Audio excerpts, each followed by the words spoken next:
Bismillahirrahmanirrahim. Bismillah wa bihamdih. Assalamualaikum warahmatullahi wabarakatuh. Alhamdulillah wassalatu wassalamu ala Rasulillah Muhammad ibn Abdillah wa ala alihi wa ashabihi wa mawalah wala hawla wala quwata illa billah. Qala Allah ta'ala fi kitabihil karim. A'udzu billahi minasy syaithanir rajim. Bismillahirrahmanirrahim. Wa idz qala rabbuka lil malaikati inni khaliqum basyaram min salsalim min hama'im masnun. Fa idza sawaituhu wa nafakhtu fihi min ruhi faq'u lahu sajidin.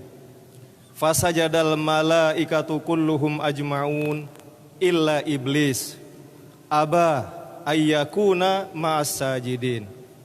Wa qala Rasulullah sallallahu alaihi wasallam an Aisyata qalat qala Rasulullah sallallahu alaihi wasallam fi haditsih khuliqatil malaikatu min nurin wa khuliqa iblisu mimma rijim min nar wa khuliqa adamu mimma wusifalakum. Rawahu Muslim. Amma ba'd. Hadirin hadirat jamaah salat maghrib di Masjid Raya Hubul Waton Islamic Center Provinsi Nusa Tenggara Barat rahimakumullah. Alhamdulillah wa syukrulillah.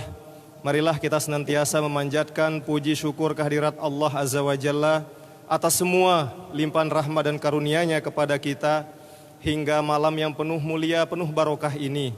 Malam Ahad tanggal 22 Februari 2020 Miladiyah bertepatan dengan malam 28 Jumadil Akhir 1441 Hijriah. Kita masih semua dalam keadaan sehat walafiat. Mudah-mudahan kesehatan ini akan senantiasa sebagai manusia biasa kita berharap akan terus diberikan kepada kita hingga pada hari-hari atau malam berikutnya, dan insya Allah akan kita gunakan untuk jalan kebaikan dan untuk jalan dakwah Islamiyah dan untuk jalan untuk menebarkan Islam sebagai rahmatan lil alamin.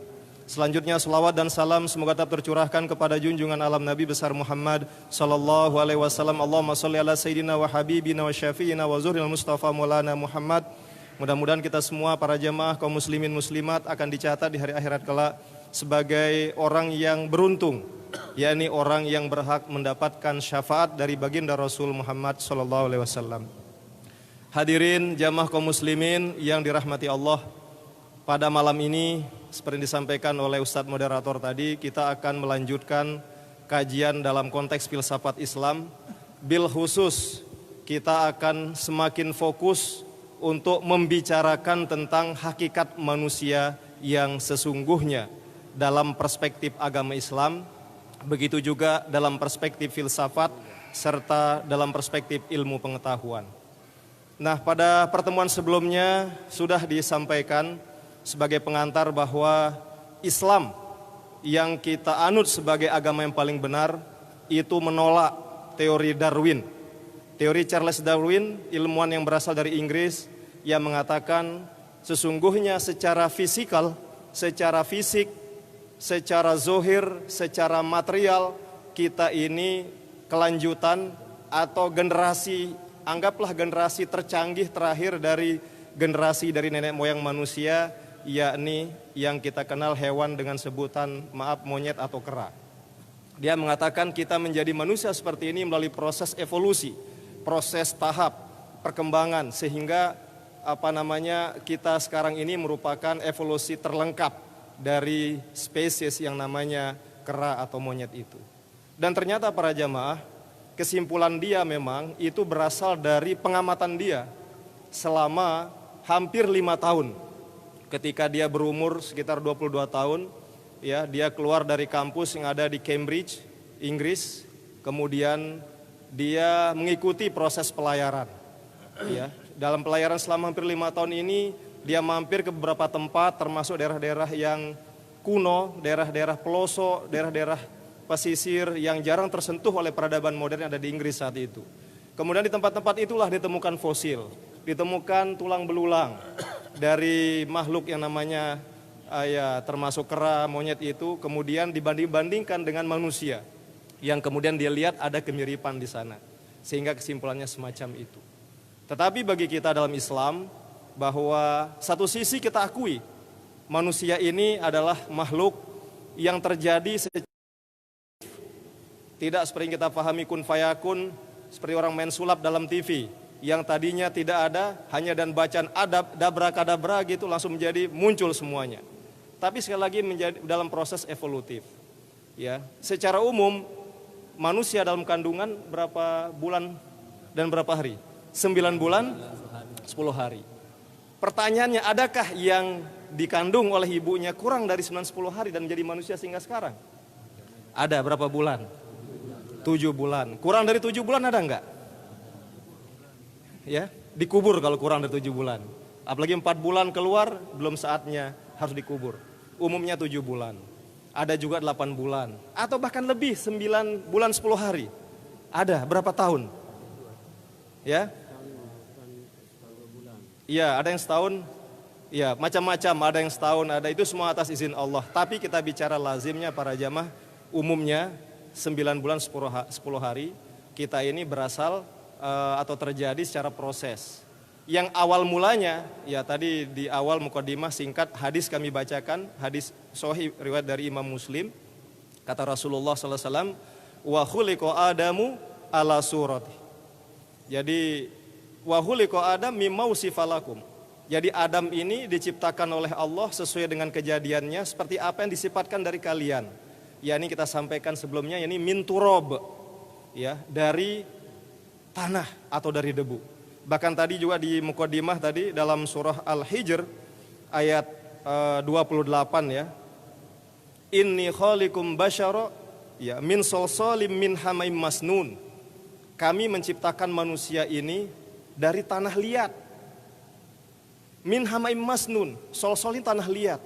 Min hamaim masnun, yang paling mengkhawatirkan, dan itu menjadi apa ya, semacam ibroh para jamaah buat kita, biar kita tidak sok gagah, sok cantik, sok merasa paling sempurna.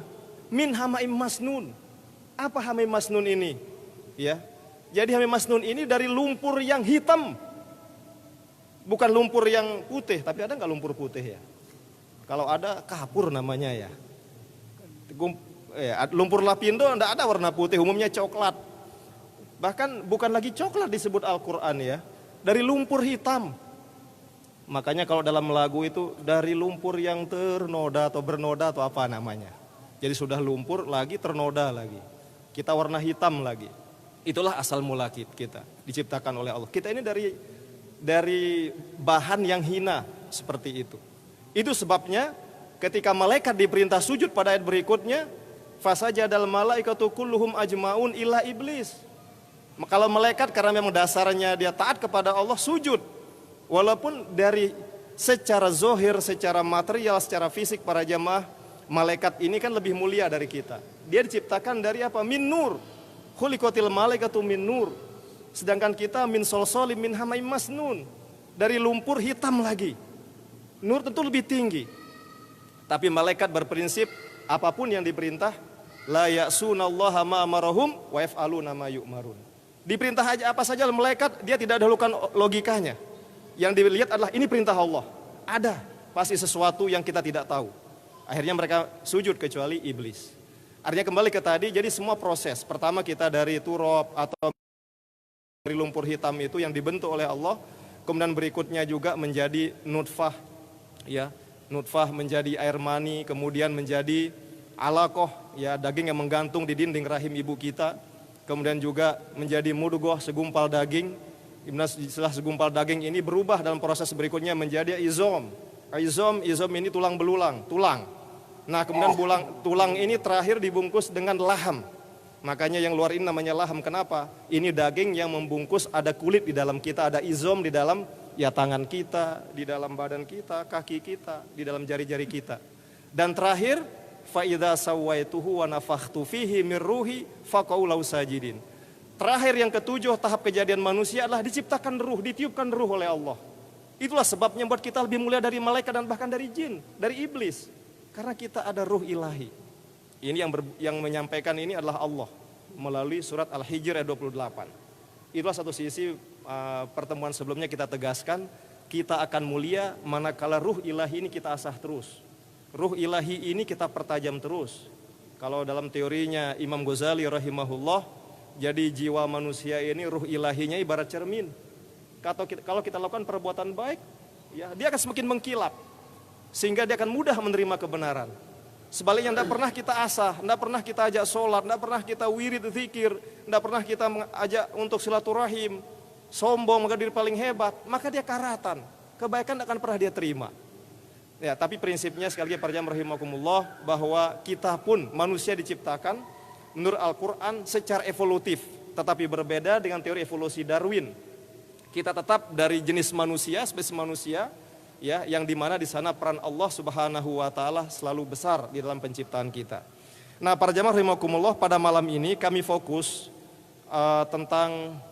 kembali tentang beberapa istilah yang digunakan Al-Quran, termasuk para ilmuwan yang menunjuk manusia. Dan dari istilah inilah kita tahu tentang hakikat diri kita.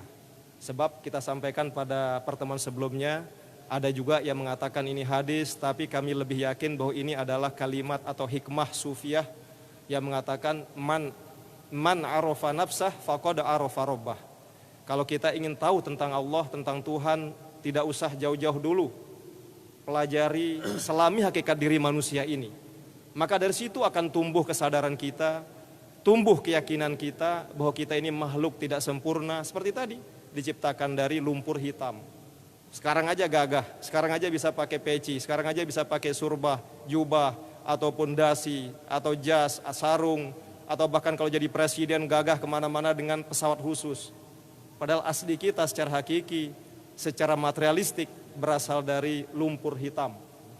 Kita menjadi mulia karena Allah dengan rahman rahimnya ditiupkan ruh ilahi kepada kita.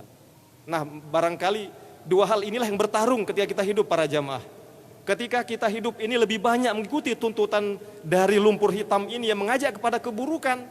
Ketika jadi pejabat senang korupsi misalnya, ketika menjadi apa saja dia hianat dengan amanah ini, maka lumpur hitam inilah yang diikutin. Maka dia bukan makhluk yang mulia. Sebaliknya, ketika apapun dimiliki dalam rangka pengabdian kepada Allah, maka unsur ruh ilahi ini yang menang, maka itulah manusia sempurna, manusia yang akan mendapatkan keselamatan di dunia dan kebahagiaan hakiki di akhirat kelak. Mudah-mudahan kita semua termasuk di dalamnya. Amin ya rabbal alamin.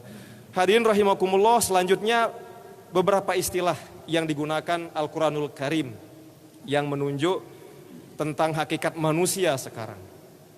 Kalau kita amati para jamaah, ketika ayat-ayat yang pertama turun atau diterima oleh baginda Rasul, dan turunnya ayat itu menjadikan Muhammad bin Abdullah sebagai Rasulullah pada umur 40. Mungkin pelungguh semuanya, panjenengan sami, semua para jamaah hadirin-hadirin yang hadir ini masih ingat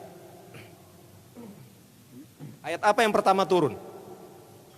Surat Al-Alaq ayat 1 sampai 5. Di sana sering kita dengar Bismillahirrahmanirrahim. Iqra bismi rabbikal ladzi khalaq. Khalaqal insana min 'alaq. Iqra wa rabbukal akram. Alladzi 'allama bil qalam, 'allamal insana ma lam ya'lam. Yang kita garis bawahi adalah di sana ada kata insan. Berapa kali muncul dalam 1 sampai 5 ini? 2 kali. Al-insan diartikan manusia. Sama juga ketika pernah kami khutbah di sini mengupas surat Al-Asr ayat 1 sampai 3. Wal 'asr innal insana lafi khusr illal ladzina amanu wa 'amilus solihati wa tawasaw bil haqq wa tawasaw bis sabr. Ayat ini para jamaah dua ayat di 2 surat berbeda ini menjelaskan atau menyebut ada istilah insan. Jadi memang para jamaah di dalam Al-Quran manusia disebut kurang lebih dengan 3 istilah berbeda. Dengan 3 istilah berbeda. Dan ketiga-tiganya menunjuk arti berbeda pula. Dan arti yang berbeda ini pula yang menunjukkan kehebatan manusia. Kalau para jamaah ini menjadi pemimpin, mungkin sekarang menjadi pemimpin di sekolah, kepala sekolah, atau di madrasah, kepala madrasah, atau mungkin di kampung sendiri, menjadi ketua RT, ketua RW, kepala desa, kadus, atau mungkin di kecamatan menjadi camat, bupati dan sebagainya. Dengan memahami 3 istilah ini akan membantu kita memahami jamaah kita. Selama dia normal, maka dia ini memiliki, manusia ini 3 potensi yang berbeda satu sama lain sesuai dengan 3 istilah berbeda dalam kitab suci Al-Quran. Yang pertama tadi apa? Al-insan. Artinya manusia. Ada peribahasa Arab para jamaah sering kita dengar. Ini sebagai dalil kalau kita misalnya salah, ya, kalau misalnya ada sambutan macam, ada kata wa ma sumyal insanu illa linisyanihi. Manusia tidak dinamakan insan karena mirip sekali arti kata insan ini dan kata nisyan. Nasyayansa, apa artinya nasyansa? Lupa. Tapi salahkah kita lupa para jamaah?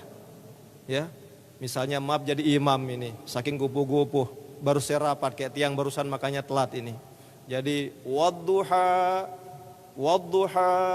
bingung ini apa kelanjutan. Yang di belakang jamaahnya juga baru datang, masih uli leman bangkat, datang dari sawah, bingung.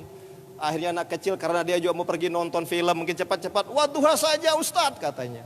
Wadduha saja katanya. Padahal ada wadduha walaili idza saja, dilompat walaili idza, tapi wadduha saja katanya. Ya mau sekedar contoh saja. Tapi salahkah imam ini masuk neraka enggak? Dia enggak sengaja. Ya karena dia sebagai insan. Biasanya kita lupa. Yang paling parah ini jangan lupa daratan saja kata orang. Kalau lupa daratan apa artinya ini? Ya, lupa daratan ya lupa diri. Bagaikan kacang lupa kulitnya katanya.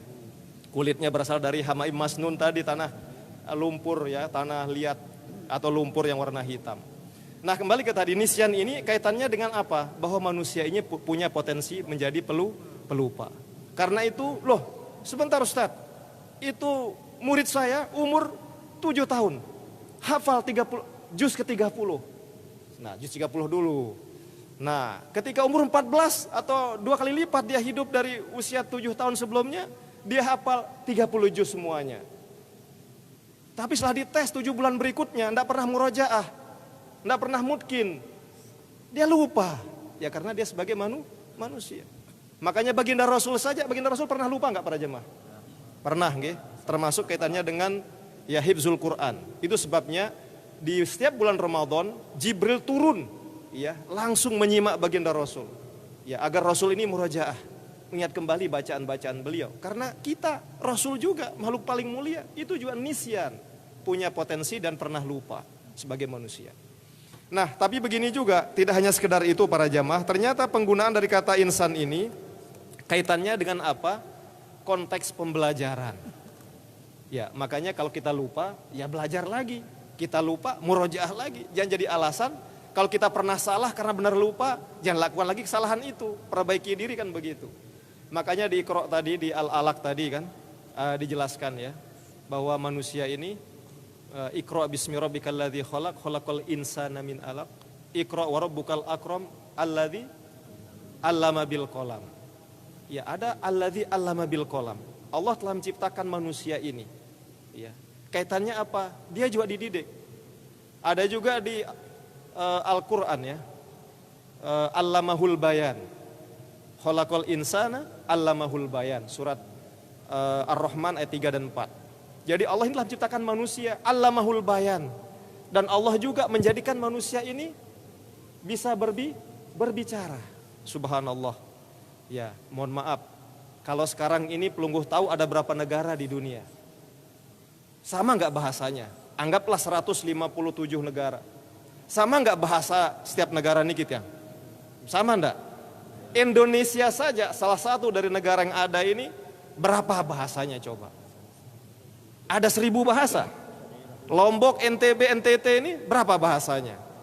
1 ya berarti itu iya, 1 ya berarti tidak. Itu di Lombok saja, mohon maaf. Ceritanya kalau di Lombok Tengah, iya itu artinya tidak. Di Lombok Timur, di tetangga tiang itu, di daerah Anjani, Tebaban itu, Polombo, iya itu artinya iya. Makanya pernah salah paham. Ketika maaf ada jamaah kita dari Lombok Tengah mau beli, apa istilahnya, pergi beli pisang. Ke daerah Lombok Timur, dekat tetangga tiang di Rempung. Ya dia nanya, ya, Mi, aji pire aji puntik niki. berapa harga pisang ini? Ya aku jual katanya. Di situ ya artinya apa? Tidak akan saya jual. Nah pemahaman ini mau saya beli, mau dijual. Angka aji pira mami tabe julu. Ya aku jual semeton. Angka aji pira, ya aku jual. Angka aji pira. Ditempeleng orang akhirnya. Itu karena salah paham. Jadi karena itulah harus kita saling pahami dan paham bahasa orang. Ya, jadi apa kata istilah itu, kalau kita paham bahasa orang, kita akan terhindar dari salah pahaman semacam itu. Jadi kembali ke tadi para jamaah, bahasa saja manusia ini beragam. Tetapi pertanyaannya, bisakah kita pelajari bahasa orang ini? Umpama kita lahir di Lombok, lahir di NTB, ya, kelas SMP kelas 1 ada pelajaran bahasa Inggris, ya, tulisan one dibaca one, ya, tulisan TWO dibaca two, arti dua, ada juga TOO dibaca tu. Makanya maaf beberapa tuan guru kita zaman dulu yang tahu ampur, bahkan menjadi syekh besar ini walaupun sudah wafat, baru ketika di akhir beliau cerita ke kita, ke murid-muridnya ini, nyesel saya dulu tidak belajar bahasa Inggris. Ternyata jadi bahasa internasional, semua buku, komputer, HP pakai bahasa Inggris. Dulu kita anggap dia lugatul Injlis min iblis. Bahasa Inggris ini dari bahasa iblis. Makanya kayak munafik. Tulisan TOO dibaca tu, TWO dibaca tu juga, one dibaca one. Bingung kita. Itulah bahasa orang, tapi intinya bisa dipelajari. Ya. Allamahul bayan, kata Allah Subhanahu wa taala dalam firman-Nya. Nah, kembali ke tadi itulah kata insan. Insan ini kaitannya dengan lupa, kondisi kita belajar, ya. Kemudian kondisi juga kaitannya di surat Al-Asr tadi tentang pertanggungjawaban amal kita. Itu sebabnya ilmu kita akan dimintai pertanggungjawaban. Karena itulah para jamaah, kita tahu sesuatu, faham dia, mudah-mudahan kita bisa lakukan dia menjadi sebuah perbuatan yang kontinus sifatnya. Para jamaah rahimakumullah, ini pertama istilah dalam Al-Quran al-insan. Nah sedangkan yang kedua, ya, ini al-bashar. Al-bashar ini digunakan juga di dalam Al-Quran beberapa ayat. Bil khusus misalnya dalam surah Al-Kahfi ayat 110. Ya, di sana Allah Subhanahu wa taala memerintahkan kepada Nabi Muhammad, ya, agar menyampaikan kepada orang lain, kepada umatnya, bahwa beliau juga manusia biasa. Ketika menyampaikan bahwa beliau manusia biasa, tidak ada kata insan lagi, tapi al-bashar. Kul innama ana basyarum mithlukum yuha ilayya annama ilahukum ilahu wahid. Faman kana yarju liqa'a rabbih falyamal amalan shalihan wa la yusyrik bi ibadati rabbih ahada. Di sini apa maknanya?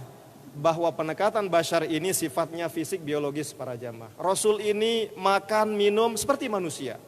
Beliau makan kurma, beliau makan gandum, minum susu, minum apalah yang bisa sesuai dengan manusia biasa. Beliau tidur, beliau berjalan ke pasar, kalau kaki beliau tertusuk duri, keluar darah, pasti sakit. Beliau manusia biasa dalam konteks biologis. Nah, kami kaget tadi para jamaah, ini ada hikmahnya juga, ini sekali lagi pernah kita singgung. Sampai hari ini ada berapa ribu korban dari virus corona dulu. Nah, ini angka cantik. Di tanggal cantik 22/02/2020. Yang meninggal berapa? 2345. Coba angka 2, tertib angka 3, 4, 5. 2345 orang sampai hari ini. Berkat virus corona. Pertanyaannya, ketika orang dicabut nyawanya oleh Allah karena virus corona ini, apakah dia diserang aspek rohaninya oleh virus ini? Misalnya ya lu berzikir 1000 kali berzikir dengan cukup 3 kali ya 1000 kali terus mati. Bukan. Apakah karena dia sholat atau baca Quran diserang? Bukan. Bahkan boleh jadi ini diantara antibodinya biar sehat orang ini. Harus rajin zikir wirid biar keluar keringat sehat, tahan corona itu. Tapi ini kan keyakinan umat Islam. Tapi sekali lagi yang diserang apa? Aspek fisik manusia, itu basyarnya. Ya, sekali lagi orang kedokteran yang paham ini, ada istilah dalam diri kita ini ala DNA, ada RNA, saya lupa.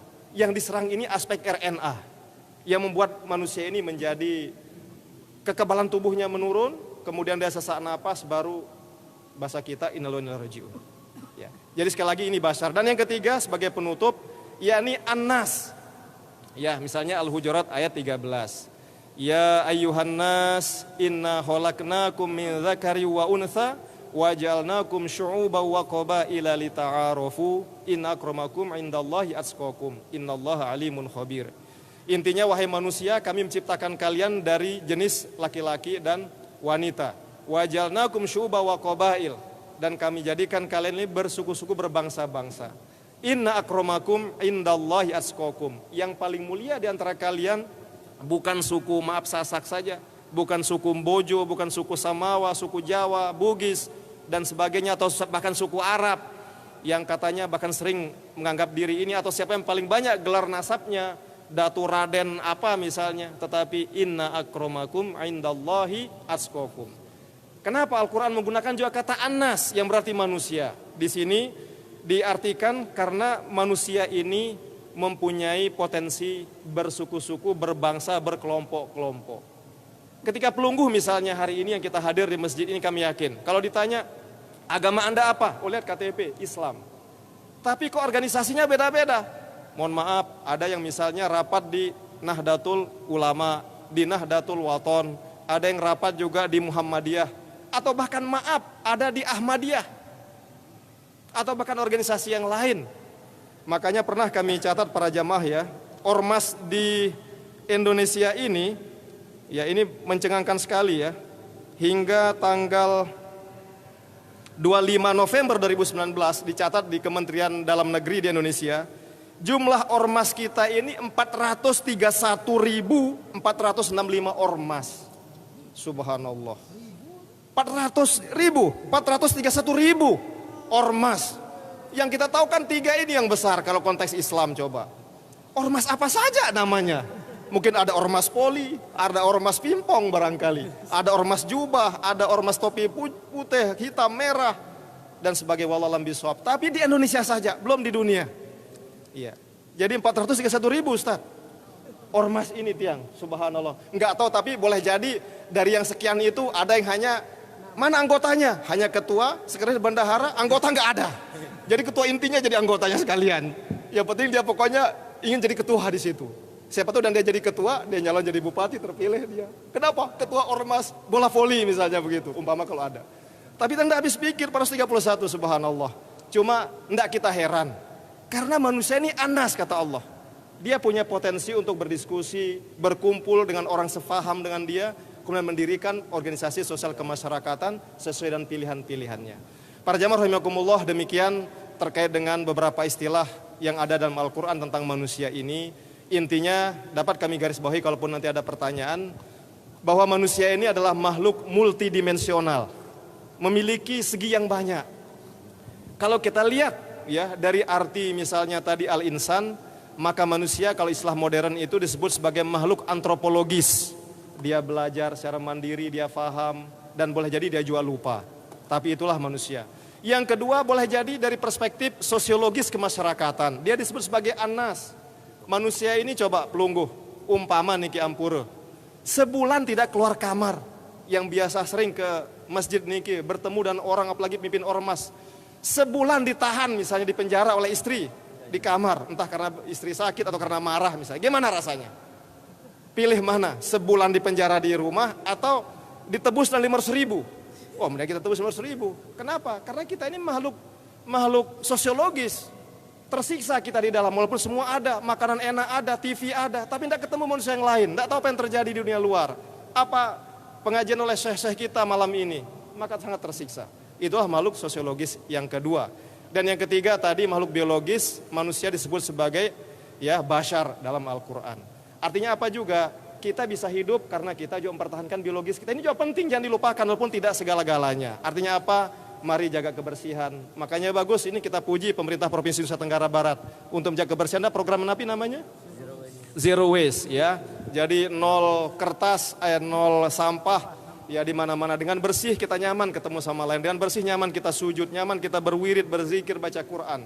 Ya begitu juga kita makan makanan yang hal dan thayyib kata Al-Quran. Boleh jadi mohon maaf dari perspektif kata bashar yang ini biologis ini para jamaah, ini juga hukuman boleh jadi di Cina, mohon maaf. Kenapa? Al-Quran sudah nyuruh kita pelihara jasmani kita. Di antaranya cara apa? Makan yang halal dan thayyib. Kulu halal thayyiba min rizqillah. Jadi makanlah yang halal, yang thayyib yang sudah ada di Al-Quran.